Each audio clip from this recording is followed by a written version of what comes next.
Welcome to day 40 of learning days. ఈ రోజు మనం count sub arrays with given some అనే ప్రాబ్లమ్ ని సాల్వ్ చేద్దాం. ఇన్పుట్ అరే ఇదన్నమాట. And some is equal to 4ia sub arrays యొక్క కౌంట్ అనేది మనం రిటర్న్ చేయాలి. ఇక్కడ 4ia సబ్ అరేస్ ఈ 3, సో మనం 3ని రిటర్న్ చేసాము. అప్రోచ్ ఎలా ఉండిద్దంటే ఫస్ట్ 2 అనే ఎలిమెంట్కి అన్ని ఎలిమెంట్స్తో సమ్ చేస్తాం అనమాట. సమ్ అనేది ఈక్వల్ టు k అయితే అప్పుడు మనం సబ్ అరే కౌంట్ని +1 చేస్తాం. ఫర్ ఎగ్జాంపుల్ 2 అనేది 2తోనే కంపేర్ చేస్తాం. సమ్ ఎంత అవుతుంది 2. దాని తర్వాత j++ చేస్తాం. సమ్ 3 అయింది. మళ్ళీ j++ some 4 which is equal to our k. అప్పుడు సబ్ అరే కౌంట్ని +1 చేస్తాం. ఇలా ఇది i ఈజ్ ఈక్వల్ టు 0 ఐటరేషన్కి, ఇలా i ఈజ్ ఈక్వల్ టు 0 నుంచి n ఐటరేషన్స్కి చేస్తాం. సో ఇది కోడ్ అనమాట. Follow for more. Welcome to day 40 of learning days. ఈ రోజు మనం count sub arrays with given some అనే ప్రాబ్లమ్ని సాల్వ్ చేద్దాం. ఇన్పుట్ అరే ఇదన్నమాట. And some is equal to 4ia sub arrays యొక్క కౌంట్ అనేది మనం రిటర్న్ చేయాలి.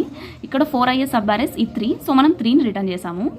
అప్రోచ్ ఎలా ఉండిద్దంటే ఫస్ట్ 2 అనే ఎలిమెంట్కి అన్ని ఎలిమెంట్స్తో సమ్ చేస్తాం అనమాట. సమ్ అనేది ఈక్వల్ టు k అయితే అప్పుడు మనం సబ్ అరే కౌంట్ని +1 చేస్తాం. ఫర్ ఎగ్జాంపుల్ 2 అనేది 2తోనే కంపేర్ చేస్తాం. సమ్ ఎంత అవుతుంది 2. దాని తర్వాత j++ చేస్తాం. సమ్ 3 అయింది. మళ్ళీ j++ some 4 which is equal to our k. అప్పుడు సబ్ అరే కౌంట్ని +1 చేస్తాం. ఇలా ఇది i ఈజ్ ఈక్వల్ టు 0 ఐటరేషన్కి, ఇలా i ఈజ్ ఈక్వల్ టు 0 నుంచి n ఐటరేషన్స్కి చేస్తాం. సో ఇది కోడ్ అనమాట. Follow for more.